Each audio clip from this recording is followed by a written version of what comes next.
Rape? You don't mean that. What would you call what you did to me? Not rape. You violated me, Adam. Colby is not a product of rape. You impregnated me with your sperm. You took away my choices. You robbed me of my options. You didn't give me any chance to say no. It was rape. You exerted power over me. No, rape is an act of violence. It's about power, Adam, and I was your victim. Liza, I would never hurt you. Do you ever understand how this hurts me? Knowing the lengths that you would go to deceive me, you spent millions on a fertility clinic to make a 5-minute sperm switch? To hell with the money. To hell with the values, the morals. You used me. You committed an act of deliberate brutality, Adam. You completely misunderstand. What I did proves how deeply and completely I love you.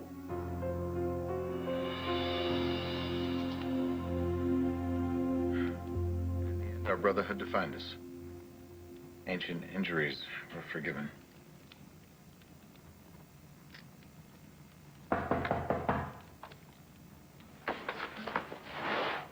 Dr. Hayward. Stella, I know it's late. I'm sorry, but I need to speak to Edmund. It's urgent. Stella, it's okay. Thank you. Look, it is late. I'm in the middle of something. Come back tomorrow. Tomorrow, the decision might already be made. What decision? For the director of the Adrassy Foundation, I'm the ideal candidate. My credentials speak for themselves. Even Joe Martin has thrown his support my way. Well, it sounds like you're about to be hired. Alex shot me down. Well, it is her choice. Dimitri did name her head of the foundation. She can't make any decisions without the approval of the foundation's board of trustees. You were on that board, Edmund.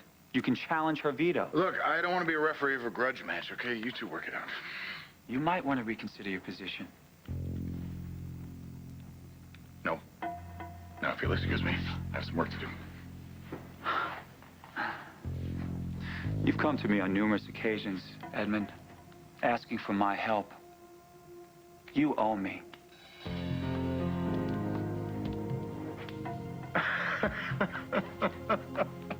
What exactly do you find so amusing? Oh, Hayward, the shoe is just on the other foot now. Did I turn you down when you needed help exhuming your brother's body? And who helped you analyze that sample? I was also one that suggested Liza's daughter as a possible... All right. What makes you think I have any influence over Alex? You're Dimitri's brother. I'm sure she would respect your opinion. You'd be dead wrong. Still, she can't discount your vote. Look, besides, if I am named director of the foundation, Alex is free to go back to London. Obviously, that wouldn't be such a great loss to you. You know, I don't understand why this is such a big deal to you. I mean, you're a renowned heart surgeon, so money's not the issue. If she rejects you, why don't you just accept it? I can't do that. Why not? Because then Alex would win. Oh, I see. So this is personal. This is a... sort of a grudge. What did Alex do to you to make you hate her so much?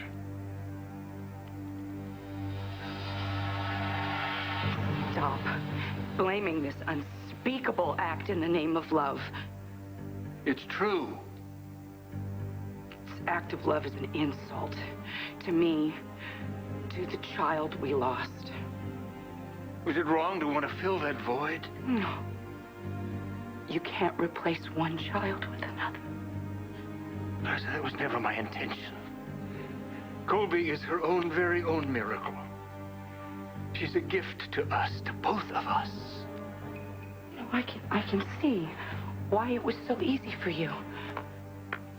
Loving her, accepting her was no sacrifice. When I was walking down the aisle, marrying you, holding your daughter in my arms, how could you resist? I love you and Colby with no apologies and no ulterior motive. Out of breathing to you is an ulterior motive. I should have known.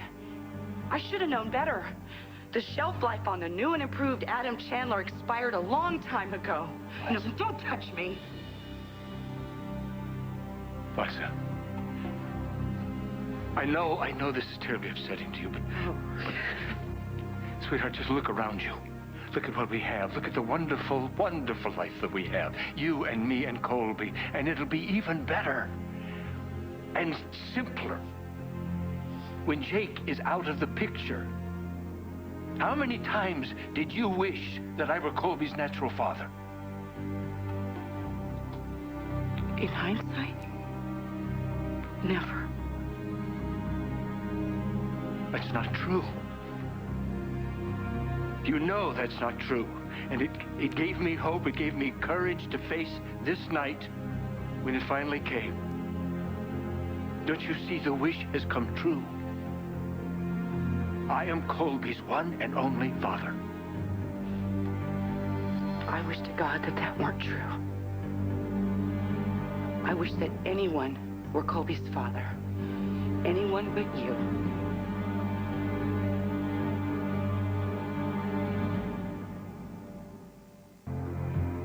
Liza, you don't mean that. You don't really wish that I weren't Colby's father. Yes, I do. You're ruthless and manipulative and cruel. And someday she'll know what you did to me. That you treated me like cattle, like blue ribbon breeding stock.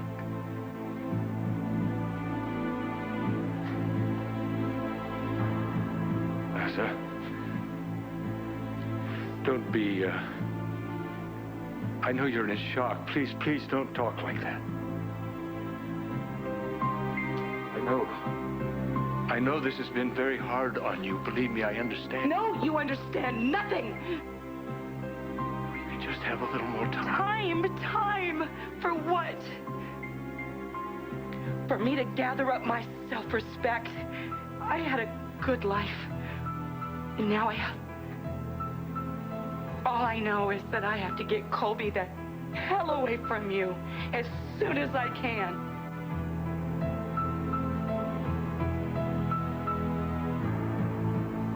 So you and Alex were acquainted before Pine Valley. After all these years, the Ice Princess hasn't thawed a bit. What are we talking about? Lovers scorned? Oh, please. Trust me, the woman's not my type.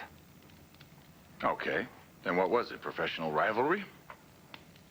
We did our residency together at St. Bartholomew's Hospital in London. Our paths rarely crossed. And when they did? You're not going to help me unless I give up a piece of my past, are you? No, I'm not. You want to help me? Clarify the situation with you and Alex. All right, fine. As long as you assure me that anything I tell you stays between us. Deal. Unless you killed somebody, then all bets are off. Some people find a need to dig up the past, to relive it. To my mind, it is pointless and unproductive. But Alex refuses to forgive or forget. Go on. I dated one of her roommates once. It ended badly. And Alex continues to blame me for something that was completely out of my control. I was up for a prestigious fellowship, and she made it her mission to make sure that I did not get it. Sounds like deja vu all over again. No.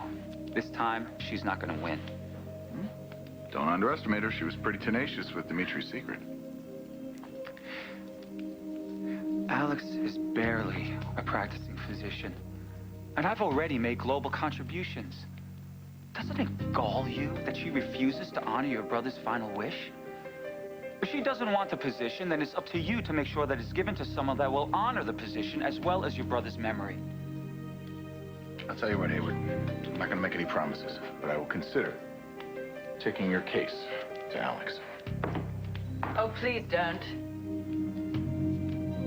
I've already made my mind up, and I'm not changing it.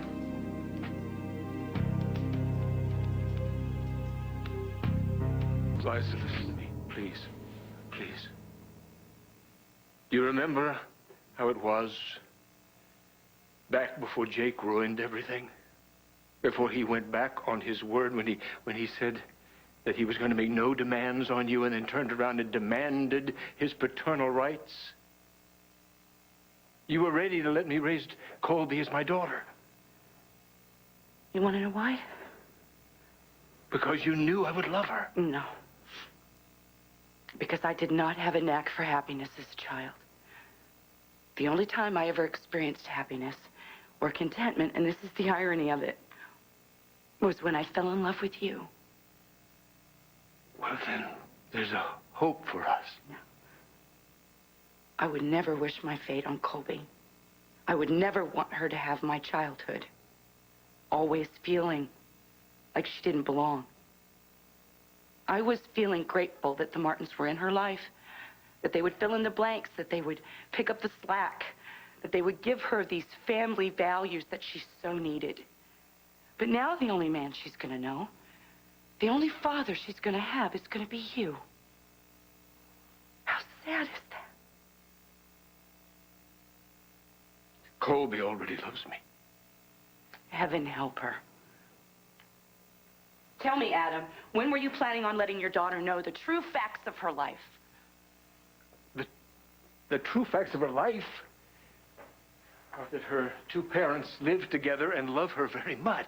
No, I meant if tonight had never happened, when were you planning on telling her the truth? At her sweet 16, maybe the day of her prom, maybe her wedding day when Jake was ready to walk her down the aisle, you'd just elbow him out of the way.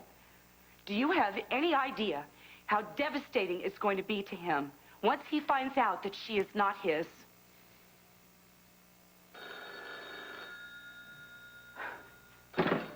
Hello. Liza, it's Jake. Jake, hi. Where are you? I'm at the hospital, little ER SOS. Listen, I had to leave Colby at Tad and Dixie's. I hope that's okay. No, that's great. I'm gonna pick her up after I leave the hospital. We'll sleep over at Myrtle's. Yeah, I need a little time here. I gotta do some restructuring. Did you call Adam out about the big switch? Yeah. It's been quite the night. Well, fill me in. I want to know what the SOB has to say for himself.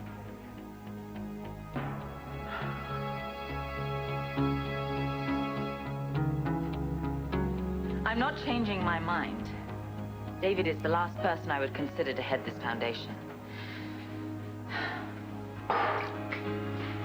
Alex, what in your mind disqualifies David? Well, he knows my reasons.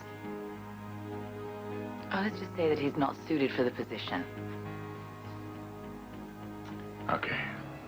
Alex, David shared some of your history, the two of you. The falling out you had when you were residents? I'm sure it was the watered-down version.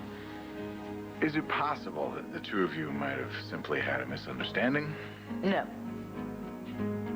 There was no misunderstanding. This was a senseless tragedy that could have been avoided. The man is responsible for my best friend's death.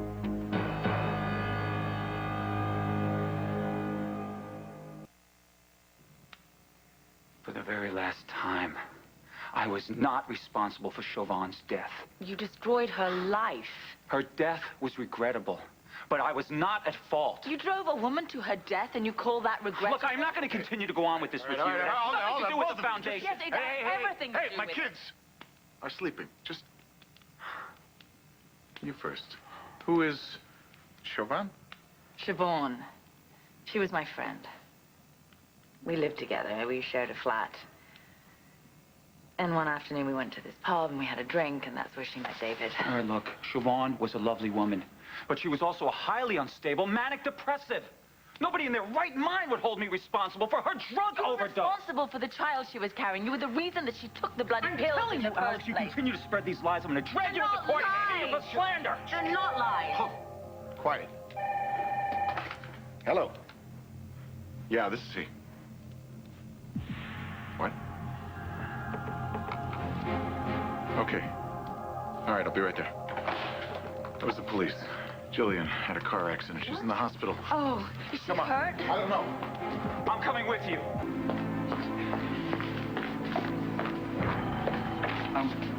I know it's Halloween and all, but I don't want to scare anybody in here. Do you think you could help me out with this?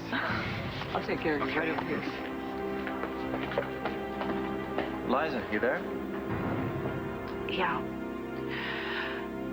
Adam and I have to talk over some issues. I'll talk to you later. Okay, well, look, don't worry about Colby. All right, she loves it at Tad's. And Dixie's great with her. Yeah, she likes it there. I'll call you later, okay? Bye.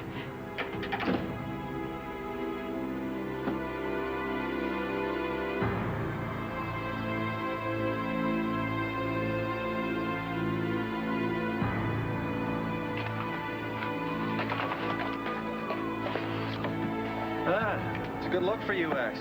Jake, I heard the EMTs are going to be bringing Ryan Lavery in. What do you got? Car crash. Positive LOC, possible collapsed lung. Right, vitals? BP 100/60, heart rate 112, respirations 36 and shallow. He's got Hammond sign. Get X-ray up here, Stat. I want a 12-gauge needle, a thoracotomy tray, and a 28 French chest tube. We need to get admitting bloods, type and hold 2 units that's stabilized.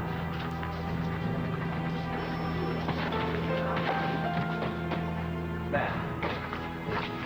What's up? You all right? I was in a car accident. Are you all right? Yeah. Were you involved? Let's No, get you checked out. I'm fine, but Gillian, you need to check out. Gillian? She was No, wait, no, what happened? She's in the car with Ryan.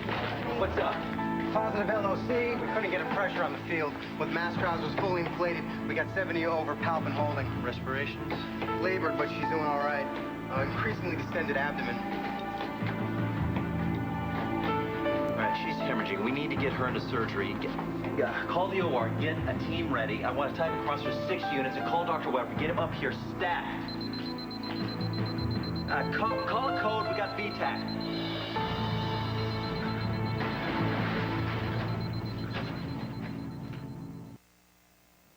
Liza, don't condemn me. Give us a chance to work through this. It'll take some time. Try to see my side. I'm not promising you anything. I need some time to think alone. I'm gonna sleep in the bedroom. You can make do somewhere else. I can stay. Keep your distance.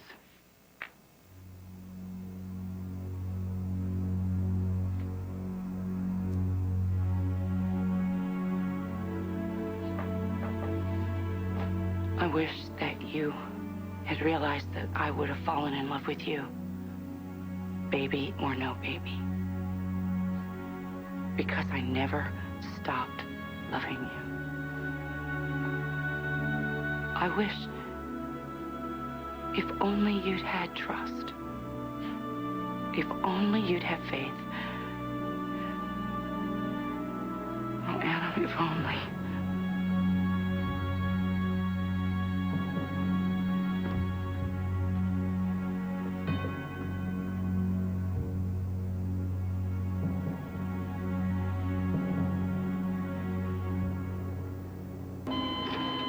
Joules.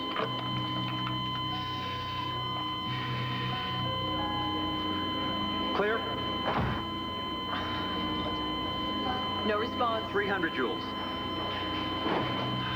Clear? We have rhythm. Get her BP. I can barely pump at 60. What's her status? I can't maintain her pressure because she's hemorrhaging. Got Brian Weber waiting in the OR. All right, hold on. We just brought her back from cardiac arrest. It doesn't concern you. She's arresting because she's hemodynamically unstable. We need to get her into surgery. Can I observe? Yes. You have to let me scrub in. I may need to operate. You're not going to touch her. We need to get her into surgery.